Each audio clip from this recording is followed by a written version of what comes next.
வணக்கம். பிப்ரவரி 1ஆம் தேதி முதல் 23ஆம் தேதி வரை கோரிமேடு காவலர் மைதானத்தில் ஊர்காவல் படை வீரர் பணிக்கு உடற் தகுதி தேர்வு நடைபெறும் என காவல்துறை தலைமையகம் அறிவித்துள்ளது. புதுச்சேரி காவல்துறையில் ஊர்காவல் படை வீரர்களுக்கான தேர்வு அறிவிப்பு கடந்த ஆண்டு அக்டோபர் மாதம் வெளியானது. இதில் 420 ஆண்கள் 80 பெண்கள் ஊர்காவல் படை வீரர்கள் தேர்வு செய்யப்பட உள்ளனர். இதில் ஆண்கள் பிரிவில் 15,697 பேரும் பெண்கள் பிரிவில் 4,492 பேர் என மொத்தம் 20,189 பேர் விண்ணப்பித்துள்ளனர். இந்நிலையில் காவல்துறை தலைமை சீனியர் எஸ்பி அனிதா ராய் வெளியிட்டுள்ள செய்திக்குறிப்பில், புதுச்சேரி காவல்துறையில் ஊர்காவல் படைக்கு பெற்ற விண்ணப்பங்கள் பரிசீலித்து இறுதி செய்யப்பட்டு உடற்தகுதி தேர்வு நடத்தப்பட உள்ளது. உடற்தகுதிக்கான கடிதம், அனுமதி கடிதத்தை இணையதளத்தில் நாளை முதல் பதிவிறக்கம் செய்து கொள்ளலாம். வரும் பிப்ரவரி 1ஆம் தேதி முதல் 23ஆம் தேதி வரை கோரிமேடு காவலர் பயிற்சி மைதானத்தில் உடற்தகுதி தேர்வு நடக்கிறது. ஊர்காவல் படை வீரர்கள் தேர்வு குறை தீர்வு கமிட்டியும் புதியதாக அமைக்கப்பட்டுள்ளது என குறிப்பிடப்பட்டுள்ளது. வில்லியனூரில் மாமூல் கேட்டு நாட்டு வெடிகுண்டு வீசிய ரவுடியை போலீசார் கைது செய்தனர். வில்லியனூர் அடுத்த ராமநாதபுரம் பகுதியில் உள்ள பிளாஸ்டிக் பாட்டில்கள் தயாரிக்கும் கம்பெனி உரிமையாளர் வெங்கடேசனை நேற்று முன்தினம் காலாப்பட்டு சுனாமி குடியிருப்பு சேர்ந்த ரவுடி சுகன், சென்னை ரவுடி சரத் ஆகியோர் மாமூல் கேட்டு மிரட்டினர். சரத் ட்ரௌசர் பாக்கெட்டில் இருந்த நாட்டு வெடிகுண்டை எடுத்து வீச முயன்றபோது தவறு கீழே விழுந்து பயங்கர சத்தத்துடன் வெடித்தது. இதில் வெங்கடேசன் மற்றும் ரவுடிகள் சுகன், சரத் காயமடைந்தனர். சுகன், சரத் அங்கிருந்து தப்பினர். வெங்கடேசன் தனியார் மருத்துவமனையில் அனுமதிக்கப்பட்டார். இது குறித்த புகாரின் பேரில் வில்லியனூர் போலீசார் வழக்கு பதிந்து விசாரித்து வந்தனர். வெடிகுண்டு வீச்சில் காலில் காயத்துடன் காலாப்பட்டு தனியார் மருத்துவமனையில் சிகிச்சை பெற்ற ரவுடி சுகனை வில்லியனூர் போலீசார் நேற்று கைது செய்து நீதிபதி முன் ஆஜர்படுத்தி காலாப்பட்டு மத்திய சிறையில் அடைத்தனர். 250 ஆண்டுகள் பழமை வாய்ந்த புதுச்சேரி ஆளுநர் மாளிகையை இடமாற்றம் செய்ய துணைநிலை ஆளுநர் தமிழிசை சவுந்தரராஜன் ஒப்புதல் அளித்துள்ளார். புதுச்சேரி பாரதி பூங்கா எதிரே கடற்கரையை ஒட்டி ஆங்கிலேயர் படையெடுப்பு, பிரெஞ்சுக்காரர்களால் மீட்டுருவாக்கம் என வரலாற்று பின்னணியை கொண்ட 250 ஆண்டுகள் பழமை வாய்ந்த புதுச்சேரி ஆளுநர் மாளிகை அமைந்துள்ளது. இந்த மாளிகை உறுதித்தன்மையை இழந்ததால் பாதுகாப்பு கருதி இடமாற்றம் செய்ய வேண்டும் என பொதுப்பணித்துறை பரிந்துரை செய்தது. இதனடுத்து புதுச்சேரி ஆளுநர் மாளிகையை இடமாற்றம் செய்ய துணைநிலை ஆளுநர் தமிழிசை சவுந்தரராஜன் தற்பொழுது ஒப்புதல் வழங்கியுள்ளார். இதனையடுத்து தற்காலிகமாக புதுச்சேரி ஆளுநர் மாளிகை மாற்றம் செய்யப்பட உள்ளது. ஆளுநர் மாளிகை கடற்கரை சாலையில் புதியதாக கட்டப்பட்டு வரும் கட்டடத்தில் செயல்பட இருப்பதாக தகவல் வெளியாகி உள்ளது.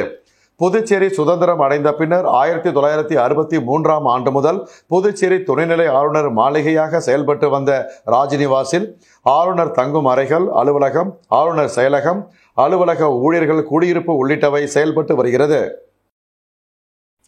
சேலஞ்ச் என்டர்டெயின்மெண்ட் சார்பில் பாப்ஸ்கோ மைதானத்தில் நடைபெறும் வண்ண மீன்கள் கண்காட்சி மற்றும் வீட்டு உபயோக பொருட்காட்சியில் மக்கள் கூட்டம் அலைமோதியது. புதுச்சேரி ஈசிஆர் சாலை கொக்கு பார்க் பகுதியில் அமைந்துள்ள பாப்ஸ்கோ மைதானத்தில் சேலஞ்ச் என்டர்டெயின்மெண்ட் நிறுவனம் சார்பில் மாபெரும் வீட்டு உபயோக பொருட்காட்சி மற்றும் வண்ண மீன்கள் கண்காட்சி கடந்த சில தினங்களாக நடைபெற்று வருகிறது. ஆண்டுதோறும் நடைபெறும் இந்த கண்காட்சியில் இந்த ஆண்டு அரிய வகை மீன்களை கொண்ட கண்காட்சி அமைக்கப்பட்டுள்ளது.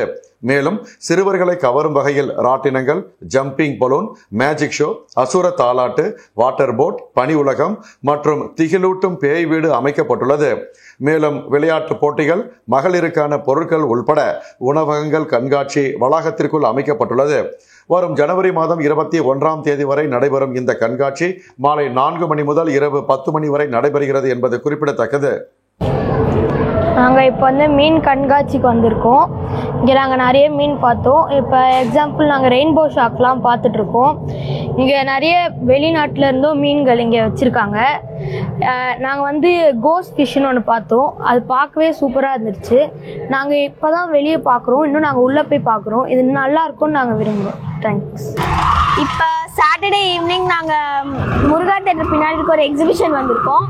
அங்கே கேம்ஸ்லாம் நல்லாயிருக்கு, எல்லாமே த்ரில்லிங்காக இருக்குது. லைட்டிங்ஸ்லாம் இங்கே நல்லாயிருக்கு. தென் கேம்ஸ் கிட்ஸ் எல்லாம் நிறையா கூப்பிட்டு வரலாம், பேரண்ட்ஸு. ட்ராகன்ஸ் நல்லாயிருக்கு. தென் கப்பு, கோஸ்ட் எல்லாமே இங்கே நல்லாயிருக்கு, வந்து விளாட்லாம். வணக்கங்க. சேலஞ்ச் என்டர்டைன்மெண்ட் சார்பாக இப்போ எக்ஸிபிஷன் கொக்கு பார்க்கில் பாப்ஸ்கோ மைதானத்தை போட்டிருக்கோம். ஃபிஷ் கண்காட்சி சில்ட்ரன்ஸுக்கு விளாட்றது, சின்ன பசங்க எல்லாம் விளாட்றதுக்கான பொழுதுபோக்கான ஃபுட்டு, நிறைய கேம்ஸ் இருக்குது. ஒரு 30-40 கேம்ஸ் நிறைய இருக்குது. சின்ன பசங்களுக்கு விளாட்றது, ஃபிஷ் ஐட்டம், வெரைட்டிஸ் நிறைய நாங்கள் கொடுத்துருக்கோம். இப்போ புதுசாக நான் ஒரு பொண்ணு இது புதுசாக செய்யணும்னு சொல்லிட்டு ஏற்கனவே போன டிசம்பருக்கு ரோபோட் அனிமல்ஸ் புதுசாக நான் அந்த பாண்டிச்சேரியில் நான் அறிமுகப்படுத்தினேன். யாருமே பண்ணாது, நான் அதை ஃபஸ்ட் டைமாக நான் அதை பண்ணி ரொம்ப சிறப்பாக நான் போன வருஷம் டிசம்பர் எல்லோரும் என்னை பாராட்டினாங்க. அதே மாதிரி இந்த வருஷமும் டிசம்பருக்கு நல்ல ஃபிஷ்ஷு ஒரு டிஃப்ரெண்ட்டாகவும் நல்ல ஒரு புதுமையாக இருக்கணுன்றதுக்கோசம் இதை நான் அறிமுகப்படுத்தியிருக்கேன். இது நல்ல என்டர்டெயின்மெண்ட்டாக இருக்கும். நீங்கள் வந்து பார்த்து சந்தோஷப்படுங்க. அதுதான் என்னோட சந்தோஷம். மத்திய அரசு தரக்கூடிய நிதி தொடர்பாக தமிழக நிதியமைச்சருக்கு ஏதேனும் சந்தேகம் இருந்தால் மத்திய நிதியமைச்சரை நேரடியாக சந்தித்து அதனை தீர்த்து கொள்ளலாம் என துணைநிலை ஆளுநர் தமிழிசை சவுந்தரராஜன் தெரிவித்துள்ளார். புதுச்சேரி கருவடிக்குப்பம் பகுதியில் அமைந்துள்ள கோமாதா கோவிலில் அயோத்தி ராமர் கோவில் கும்பாபிஷேகத்திற்கு கொண்டு செல்லப்படும் கலச நீருக்கு நடைபெற்ற சிறப்பு பூஜையில் துணைநிலை ஆளுநர் தமிழிசை கலந்து கொண்டு பூஜை செய்தார். தொடர்ந்து அங்கு பராமரிக்கப்பட்டு வரும் பசுமாடுகளுக்கு உணவளித்தார். தொடர்ந்து செய்தியாளர்களிடம் பேசிய அவர், மாநிலங்களுக்கு கொடுக்க வேண்டிய நிதியில் மத்திய அரசு எந்த ஒரு பாரபட்சமும் பார்ப்பதில்லை என்றும், மத்திய அரசு தரக்கூடிய நிதி தொடர்பாக ஏதேனும் சந்தேகம் இருந்தால் தமிழக நிதியமைச்சர் மத்திய நிதியமைச்சரை நேரடியாக சந்தித்து அதனை தீர்த்து கொள்ள வேண்டும் என்றார். புதுச்சேரி கடற்கரை சாலையில் கட்டண கழிப்பிடத்தில் அடாவடியாக 30 ரூபாய் வசூலித்ததால் வசூல் உரிமத்தை ரத்து செய்ய நகராட்சி பரிந்துரை செய்துள்ளது. புதுச்சேரி கடற்கரை வரும் சுற்றுலா பயணிகள் அவசரத்திற்காக பழைய சாராய ஆலை மற்றும் டூப்ளக்ஸ் சிலை, நேரு சிலை அருகே நகராட்சியின் கட்டண கழிப்பறை உள்ளது. இவற்றை பயன்படுத்த 5 ரூபாய் மற்றும் 10 ரூபாய் கட்டணம் நிர்ணயிக்கப்பட்டுள்ளது. ஆனால் நிர்ணயிக்கப்பட்ட கட்டணத்தை விட கூடுதல் கட்டணம் வசூலிப்பதாக புகார் எழுந்தது. இந்த நிலையில் கடந்த 3ஆம் தேதி புதுச்சேரி வந்த தமிழக ஆன்மீக பக்தர்களிடம் கடற்கரை சாலை பழைய சாராய ஆலை அருகில் உள்ள கட்டண கழிப்பறையில் இருந்த ஊழியர் 30 ரூபாய் அடாவடியாக வசூலித்துள்ளார். இதனால் ஆத்திரமடைந்த பக்தர்கள் ஊழியரிடம் வாக்குவாதத்தில் ஈடுபட்டனர். இந்த சம்பவத்தை தொடர்ந்து கடற்கரை சாலை பழைய சாராய ஆலை அருகில் உள்ள நகராட்சி கட்டண கழிப்பிடத்தில் கட்டணம் வசூலிக்கும் உரிமம் ரத்து செய்ய புதுச்சேரி நகராட்சி நிர்வாகம் உள்ளாட்சித்துறைக்கு பரிந்துரை செய்துள்ளது. புதுச்சேரியில் வரி கணக்கை குறைத்து காட்ட லஞ்சம் வாங்கிய வணிக வரித்துறை அதிகாரிகள் 2 உள்பட 4 பேரை சிபிஐயினர் கைது செய்து சிறையில் அடைத்தனர். புதுச்சேரி இந்திரா காந்தி சதுக்கம் அருகில் வணிக வரித்துறை அலுவலகம் உள்ளது. இங்கு பல்வேறு முறைகேடுகள் நடைபெறுவதாக புகார்கள் எழுந்தன. இந்த நிலையில் புதுச்சேரி வணிக வரித்துறை அலுவலகத்திற்கு சிபிஐ அதிகாரி முத்துக்குமார் தலைமையிலான குழுவினர் வெள்ளிக்கிழமை இரவு வந்து திடீர் சோதனையில் ஈடுபட்டனர். இந்த சோதனையானது சனிக்கிழமை மாலை வரை நீடித்தது. அப்போது அங்கிருந்த வணிக வரி உதவி அதிகாரிகள் ஆனந்தன், முருகானந்தம், வரி ஆலோசகர் ராதிகா, தனியார் கம்பெனி தொழிற்சாலை உரிமையாளர் சோலை செல்வராஜ் ஆகியோரிடம் சிபிஐ அதிகாரிகள் விசாரணை நடத்தினர்.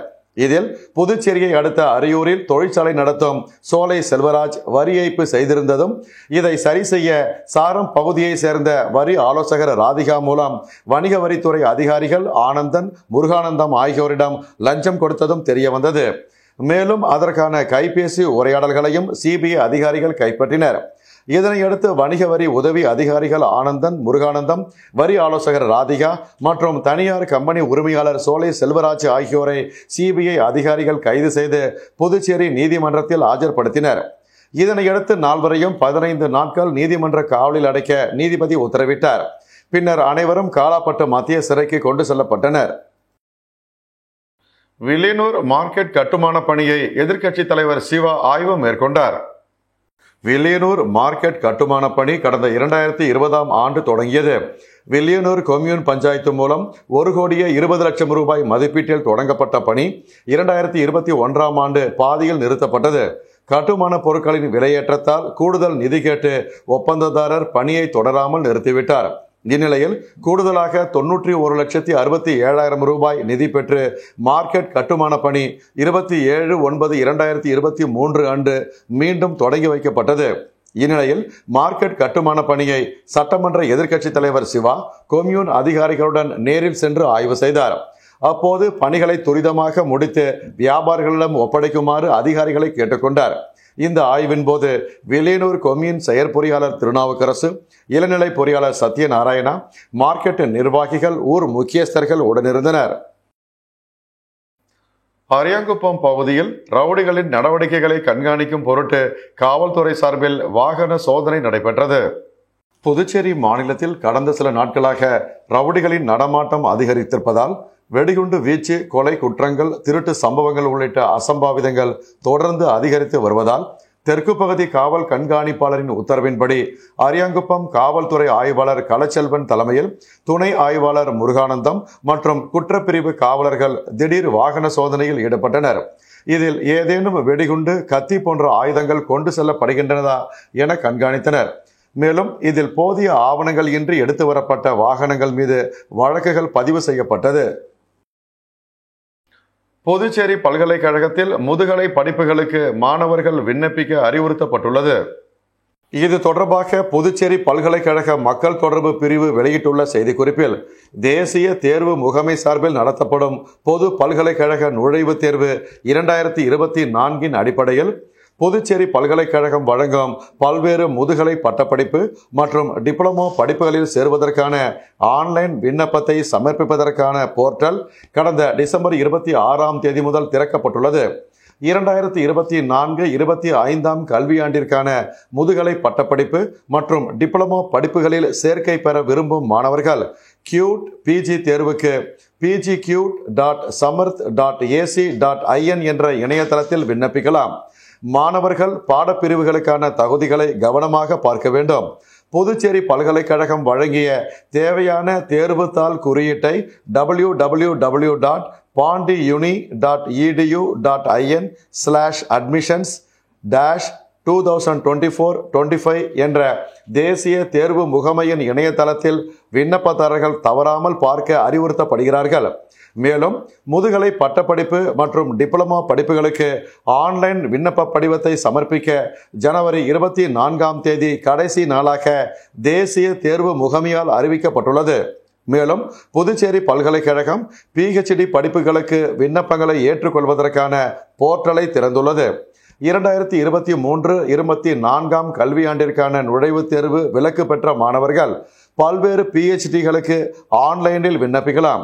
PhD படிப்புகளுக்கு விண்ணப்ப படிவத்தை சமர்ப்பிக்க வரும் 12 கடைசி நாளாகும். மேலும் தகவலுக்கு புதுவை பல்கலைக்கழக இணையதளத்தை விண்ணப்பதாரர்கள் பார்வையிடலாம் என்று தெரிவிக்கப்பட்டுள்ளது. கிருமாம்பாக்கம் அம்பேத்கர் அரசு மேல்நிலைப் பள்ளியில் போதைப் பொருள் ஒழிப்பு கருத்தரங்கம் நடைபெற்றது. கிருமாம்பாக்கம் அம்பேத்கர் அரசு மேல்நிலைப் பள்ளியில் போதைப் பொருள் ஒழிப்பு கருத்தரங்கம் நடந்தது. நிகழ்ச்சிக்கு பள்ளி துணை முதல்வர் கருணாகரன் முன்னிலை வகித்தார். சிறப்பு விருந்தினராக Kirumampakkam police sub inspector Vijayakumar கலந்து கொண்டு போதைப் பொருட்கள் ஒழிப்பு குறித்து விளக்கினார். அப்போது போதைப் பொருள் பழக்கத்தால் ஏற்படும் உடல் மற்றும் மன ரீதியான பாதிப்புகள் குறித்தும், சட்ட ரீதியாக எதிர்கொள்ளும் பிரச்சனைகள், போதைப் பொருட்களை பயன்படுத்துவோர் மீதான சமுதாயத்தின் பார்வை குறித்து விளக்கினார். தலைமை ஆசிரியை சக்திவாணி வாழ்த்தி பேசினார். ஆங்கில ஆசிரியை மாலதி வரவேற்றார். தமிழ் ஆசிரியை பெரியநாயகி தொகுப்புரை ஆற்றினார். பொருளாதார விரிவுரையாளர் சசிகுமார் நன்றி கூறினார். இத்துடன் செய்திகள் நிறைவடைந்தன. வணக்கம்.